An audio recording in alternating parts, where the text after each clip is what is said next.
Bonjour à toutes et à tous, alors on va faire la suite de la démonstration. Donc là, vous retrouvez ce qu'on a écrit dans la vidéo précédente.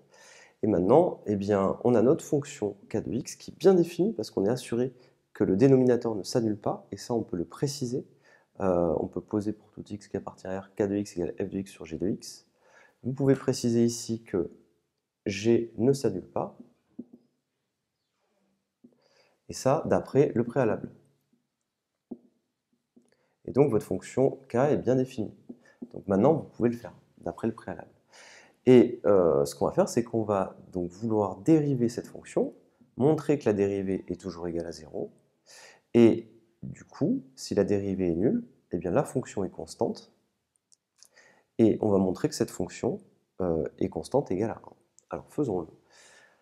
F et G. F et G, je vous rappelle, sont solutions de ce problème. Alors K est de la forme u sur V, vous savez, la quotient. Je pose u de x égale f de x, v de x égale g de x. Je dérive l'un et l'autre, f' et g'.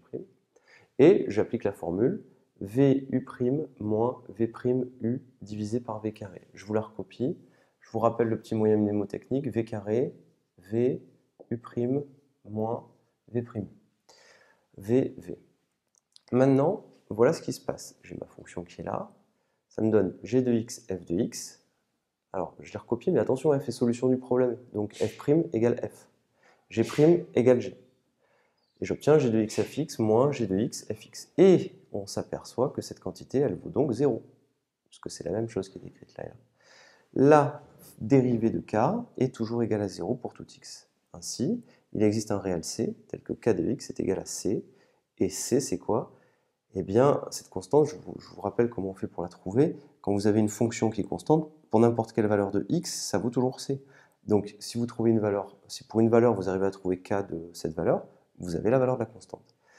Pour x égale 0, c'est facile à faire. K de 0, c'est f de 0 sur g de 0, et f de 0 et g de 0 valent 1.